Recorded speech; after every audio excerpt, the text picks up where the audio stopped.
मैं सबसे इसलिए कह रहा हूं, इन्होंने उनका उपकार तो माना कि आपने मेरा अज्ञान नष्ट कर दिया, आपने मुझे धन्योसी अनुग्रहोस्मि, आपने मुझे धन्य कर दिया, मैं आपका अनुग्रह मानता हूं। बसते करुणात्मा, हे करुणाकार, आपने अपनी करुणा करके और मेरे जीवन का कल्याण कर दिया, मुझे जीवन मुक्त कर दिया।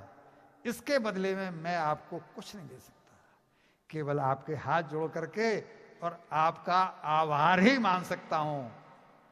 अब आपने मुझे प्रविष्टो भ्रम निर्वाणम भयम दर्शतम त्वा, मेरा भय दूर हो गया है, मेरे अंदर ब्रह्म का प्रवेश हो गया है, आपने मुझे साक्षात उनका दर्शन करा दिया है और उनकी बड़े प्रेम से पूजा करके, उनका आभार व्यक्त करके और उपकार मान के उनको विदा कर दिया। इसके बाद तक्षक आया है, उन्हें डसा है, लेकिन वे तो पहले ही जीवन मुक्त हो चुके थे। बस उसके विष की आग से बभूव भस्मसात, भस्मसात हुआ सद्य, यानी वो शरीर पश्यताम सर्वदेही नाम, जिसका जो सबका होने वाला है, उसका शरीर भी भस्म हो गया। अब पहुंचिए सूत जी वाला बात, हमने बोला था नेमी शरण में सूत जी सौनकादिक ऋषियों को कथा सुना रहे हैं, इधर सुखदेव जी परीक्षित जी को कथा सुना रहे थे, और इधर इस चौकी पर आपने मुझे बिठाया था और मैं आपको कथा सुना रहा था। तो सूत जी सौनकादिक ऋषियों से कहते हैं, तब मैंने अपनी आंखों से यह दृश्य देखा था कि उनके शरीर में से एक ज्योति निकलकर और उस महाज्योति में विलय हो गई थी। उनकी इस मोक्ष को प्रमाण मानकर ही इस भागवत कथा को मुक्ति ग्रंथ का दर्जा मिला हुआ है, इसको मुक्ति ग्रंथ कहा जाता है, और ये सबसे अधिक इस भागवत की कथाएं होती हैं। हे परीक्षित,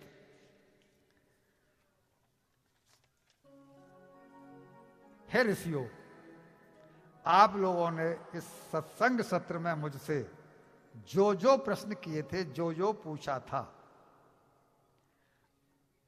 मैंने उस सब का यथामति, मैंने अपनी मति के अनुसार आपको उत्तर दिया। मैंने हर तरह से भगवान की लीलाओं का, भगवान के चरित्रों का ही गुणगान किया है। मैंने अपने तरफ से ऐसी कोई बात नहीं कही जो मैंने अपने नेत्रों से नहीं देखी हो या अपने कानों से नहीं सुनी हो। अब ये बात ये कह रहा हूं, उन्होंने तो अपनी वाणी को विराम दे दिया, अब मैं अपनी वाणी को विराम देता हूं। मैंने जो कुछ सुनाया आपको, जो मैंने देखा वो सुनाया।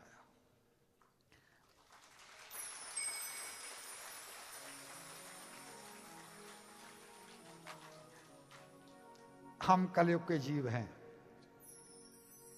कथा श्रवण करते समय और कथा बांचते समय वक्ता की भी कभी कभी जबान लड़खड़ाती है और श्रोता भी कभी कभी असावधान हो जाता है। इन दोनों ही स्थितियों में छोटा मोटा अपराध जान के नहीं, अनजाने में भी बन जाता है। तो उसका एक साधन निकाला गया कि ऐसी स्थिति में यदि दोनों हाथ उठाकर अवधेश जी, ऐसी स्थिति में अगर दोनों हाथ उठाकर, पहले मैं ऊंचे स्वर में कहूंगा, फिर आप सब कहना, 3 बार ये शब्द उच्चारण किया जाता है तो उस अपराध का शमन हो जाता है। हरे नमः, हरे नमः, हरे नमः, हरे नमः, हरे नमः, हरे नमः। इस 3 बार बोल देने से उस अपराध से छूट जाता है, उस पाप से बच जाता है जो उसने जानबूझकर या अनजाने में किया।